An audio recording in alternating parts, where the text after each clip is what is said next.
Concernant la possession en islam, il y a des textes religieux qui nous prouvent que la possession est une chose qui est véridique.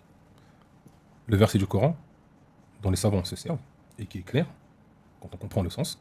Donc ceux qui consomment l'intérêt usuraire se tiendra le jour du jugement comme la personne qui a été touchée ou est frappée par le toucher du diable.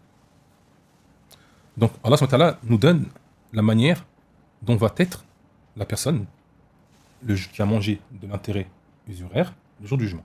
Il la compare avec qui? Il la compare avec une personne qui a été frappée par le toucher du diable. Il y a des grands mufassiroun, des grands exégètes en islam, tels que At-Tabari. At-Tabari comprend de ce verset du Coran-là qu'il concerne la possession. On a aussi Al-Qurtubi, qui est décédé en 671 de l'Hégire. On retrouve aussi la parole de Cheikh Islam Ibn Taymiyyah. Il dit Dukhul al-jinn fi badan al-insan thabitun bi-ittifaq a'immati ahli sunnah wa huwa amrun mashhur. Il dit le fait que le djinn rentre dans le corps de l'homme est affirmé et confirmé bi-ittifaq par l'entente de tous les grands imams a'imma ahli sunnah. Cheikh Islam Taymiyyah, c'est une encyclopédie. C'était vraiment une référence.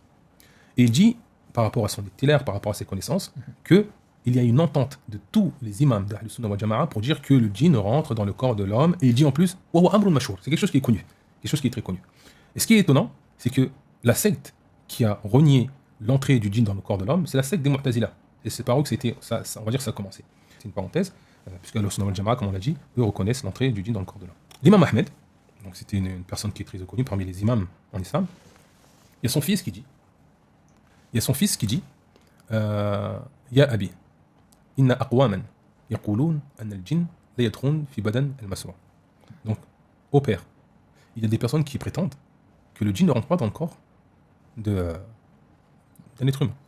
L'imam Ahmed dit, Ya bunayya, au fiston, il mente. Innahu yatakallam huwa yatakallam ala lisanihi. Il parle à travers sa langue. C'est-à-dire quand le djinn il rentre dans le corps d'une personne, il dit des propos que la personne même ne connaît pas. C'est toi qui cherches Ibn Taymiyyah, après avoir cité cette parole-là, il dit Ma qalahu mashhur, ce qu'il a dit, l'imam Ahmed, est connu. Yatakallam, donc la personne qui est possédée, bilisanin la ya'rif ma'nahu. Il parle, il dit des propos, il parle une langue que même la personne qui est possédée ne connaît pas. S'ils l'ont tous compris d'une certaine manière, pourquoi voulons-nous changer parce que l'environnement dans lequel nous vivons n'accepte pas ces choses-là? On cherche à changer. Non, il faut être ferme sur sa foi. Allah l'a dit.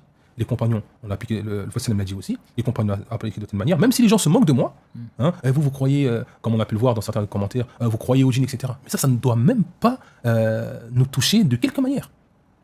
Le croyant, il sait qu'il aura des comptes à rendre devant Allah subhanahu wa ta'ala.